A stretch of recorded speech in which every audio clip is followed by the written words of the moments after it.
Monsieur, votre fils m'a donné cette chemise hier. Ce que le garçon révéla ensuite choqua le millionnaire. Il était venu au cimetière uniquement pour déposer des fleurs. Mais ce qu'il trouva en attendant sur la tombe de son fils le laissa sans voix.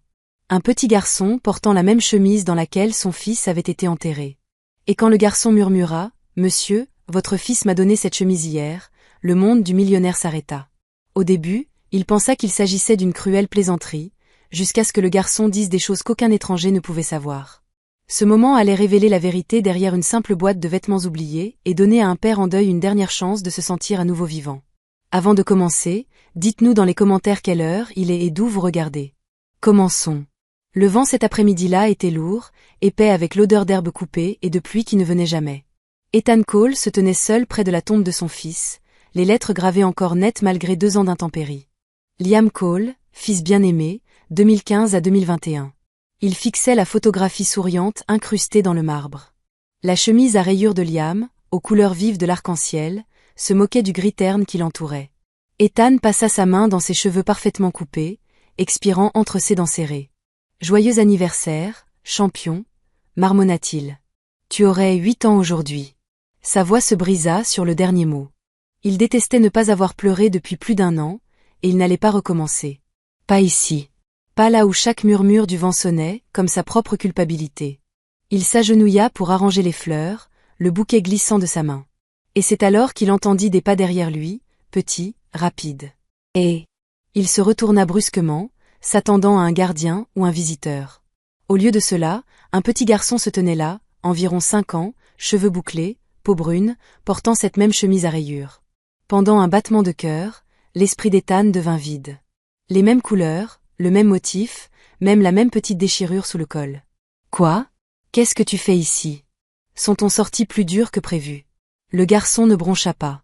Il fixa simplement la pierre tombale, puis Ethan. « Monsieur, votre fils m'a donné cette chemise hier. » Ethan se figea. « Qu'est-ce que tu as dit ?» Le garçon pointa du doigt la photo sur la tombe. « Lui ? » Le garçon souriant. « Il me l'a donnée. » L'estomac d'Ethan se tordit. Il s'avança, sa voix tranchante. « Qui t'a envoyé ? Où as-tu eu cette chemise ?» L'enfant cligna des yeux, confus. « Il m'a dit de la porter quand je te verrai. » Quelque chose à l'intérieur d'Ethan se brisa. « Arrête de mentir. Mon fils est... » Il ne put finir le mot, sa poitrine se serra. « Où est ta mère ? » C'est une sorte de blague malsaine ? Le garçon secoua la tête, les yeux grands ouverts mais stables. « Je ne mens pas, monsieur. 2 ans plus tôt, Ethan Cole était partout. Magazines économiques, interviews télévisées, panneaux publicitaires, le plus jeune millionnaire de la technologie de l'État. L'argent l'avait rendu intouchable, ou du moins le pensait-il. Il avait acheté la grande maison, la voiture importée, le confort sécurisé qui lui donnait l'impression d'avoir gagné. Mais tout l'argent du monde ne pouvait pas arrêter un conducteur ivre à un feu rouge. Un accident, un cri, une petite chemise à rayures trempée de sang. Il avait cessé d'aller à l'église, cessé de parler à sa femme, cessé de croire en quoi que ce soit qui ne pouvait être acheté ou contrôlé. Quand elle partit, elle ne claqua même pas la porte. Elle murmura simplement « Je ne peux plus vivre dans ton silence ». Maintenant, debout devant cet enfant, Ethan sentait ce même silence se refermer à nouveau, épais, suffocant. « Où est ta mère ?»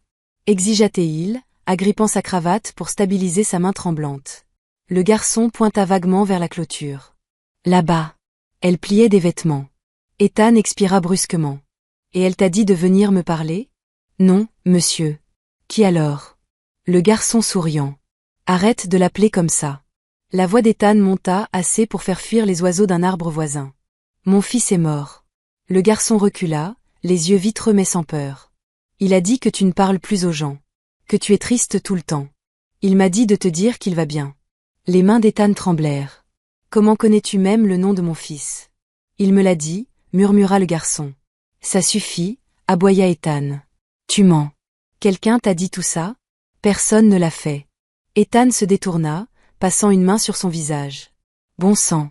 Quand il se retourna, le garçon touchait la photo sur la pierre, traçant le sourire de Liam du doigt. « Il a dit que tu l'amenais ici après le travail, » dit doucement le garçon. « Et que vous parliez de voitures et de glace. » Le souffle d'Ethan se coupa. C'était vrai. Personne ne le savait, pas même son ex-femme. Il s'accroupit lentement. « Gamin, comment tu t'appelles ? » « Noah. » Eh bien, Noah, dit Ethan entre ses dents. Où as-tu eu cette chemise? Noah la regarda comme s'il la voyait pour la première fois. Dans la boîte près de l'église. Ma maman a dit qu'elle venait de la maison du gentil monsieur. Quelle boîte? Celle près du grand bâtiment avec la cloche. Il a dit qu'elle m'attendait. Ethan cligna fort des yeux, le cœur battant. Qu'est-ce que tu viens de dire? Noah croisa son regard. Il a dit, donne ça au garçon qui a encore besoin d'un père. Pour la première fois en 2 ans, Ethan ne put parler. Sa gorge brûlait. Il voulait crier, nier, mais sa voix lui fit défaut. Le garçon pencha la tête. Tu lui ressembles quand tu es triste. Ethan serra la mâchoire. Tu ne sais pas de quoi tu parles. Si, je sais, dit doucement Noah. Il a dit, tu riais avant, mais tu as oublié comment.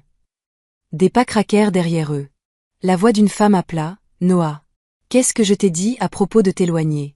Ethan se retourna pour la voir, une jeune mère, yeux fatigués, mains encore poussiéreuses de déterge. Elle se figea en le voyant, puis regarda la pierre tombale. Je suis désolée, monsieur, dit-elle rapidement. Il ne veut pas faire de mal. Il a vu la photo et a dit que le garçon lui semblait familier. La voix d'Ethan sortit basse. Familier? Oui, dit-elle confuse. Il a dit qu'il l'a vu dans un rêve la nuit dernière. Ethan sentit le monde basculer. Un rêve. La femme hocha la tête mal à l'aise. Il n'arrêtait pas de dire que le garçon lui avait dit de venir ici. Je ne pensais pas qu'il s'enfuirait vraiment. Noah tira sur sa manche. Maman, c'est son papa. Les yeux de la femme s'adoucirent. Oh!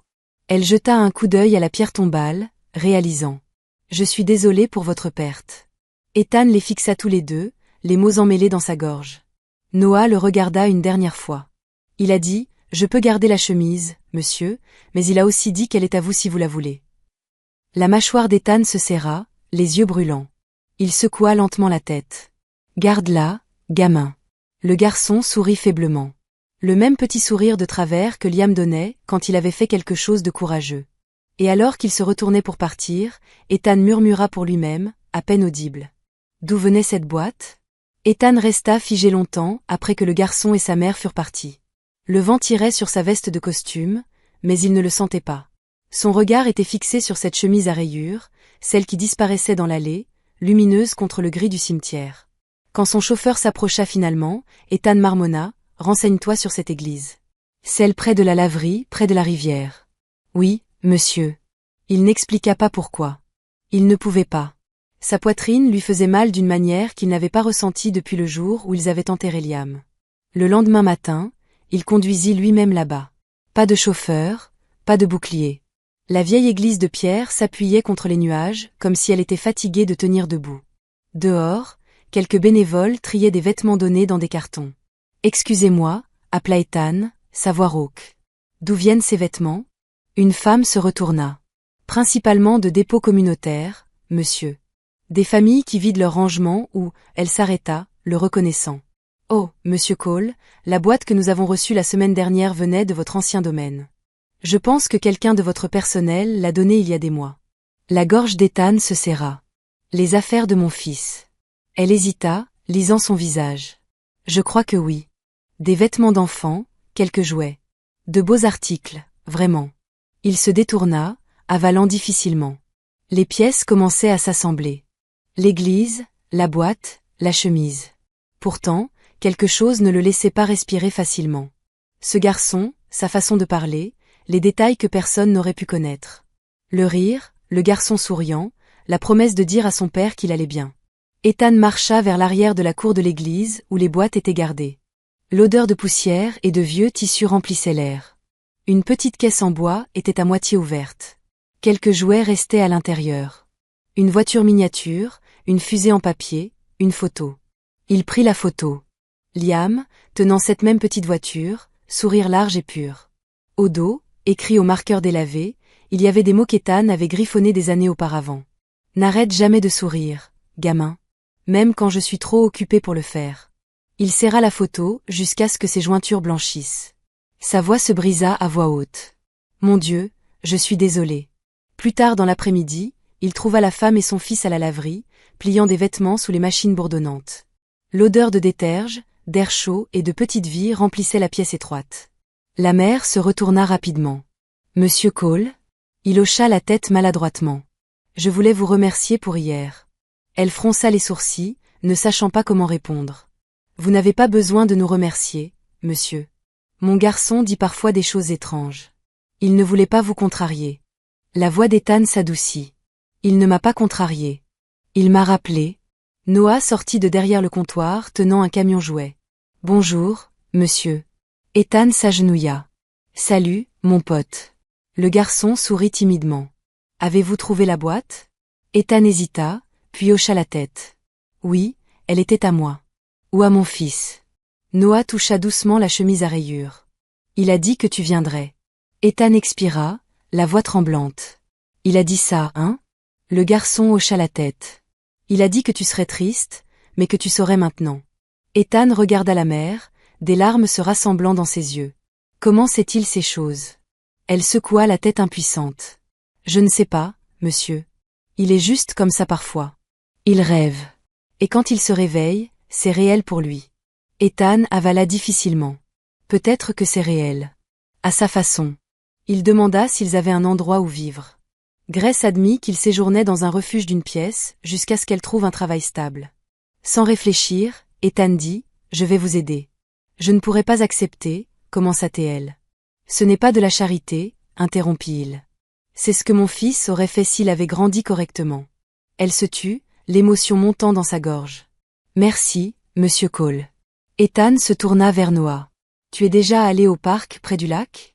Le garçon secoua la tête. Mon fils adorait cet endroit. Ta maman et toi devriez venir demain. Je te montrerai où il faisait la course avec ses petites voitures. Le visage de Noah s'illumina. Je peux apporter cette chemise? Ethan sourit faiblement. Tu ferais mieux. Elle te va mieux qu'elle ne m'a jamais été. Le lendemain était ensoleillé pour la première fois depuis des semaines. Au parc, Noah courait devant sur l'herbe, la chemise à rayures clignotant dans la lumière. Son rire portait dans le vent. Lumineux, sans peur, vivant. Ethan se tenait à côté de Grace, regardant. Il me rappelle lui, murmura-t-il. Elle sourit doucement. Peut-être que c'est pour ça que vous vous êtes rencontrés. Ethan hocha la tête, les yeux suivant le garçon. Ou peut-être que Liam savait que j'avais besoin d'une raison de revenir ici. Pour la première fois depuis des années, il sentit le poids dans sa poitrine se soulever. Le rire, les petits pas, le son de la vie qui repartait. Tout cela ressemblait au pardon. Quand Noah revint en courant, essoufflé, il tendit un pissenlit. Il a dit de te donner ça, sourit-il. Ethan cligna des yeux. Qui? Le garçon souriant. Le souffle d'Ethan se coupa. Qu'a-t-il dit? Les yeux de Noah s'adoucirent. Il a dit, dis à papa de ne pas travailler trop tard ce soir. Les lèvres d'Ethan s'entr'ouvrirent, mais aucun mot ne vint. Il sourit simplement, brisé, reconnaissant et entier à la fois. Il prit doucement le pissenlit. Tu peux lui dire que j'ai reçu le message. Le garçon hocha la tête et repartit en courant. Ethan regarda vers le ciel, le soleil chaud sur son visage. Merci, gamin, murmura-t-il. Et pour la première fois en 2 ans, Ethan Cole rit fort, réel et sans retenue. Le genre de rire qui résonne comme le foyer. Si cette histoire vous a touché, prenez une seconde avant de défiler. Aimez pour honorer chaque parent qui a perdu et appris à revivre. Commentez vos pensées. Que feriez-vous si cela vous arrivait? Et abonnez-vous pour plus d'histoires émotionnelles ancrées qui nous rappellent que même quand la vie prend tout, l'amour trouve toujours un moyen de revenir.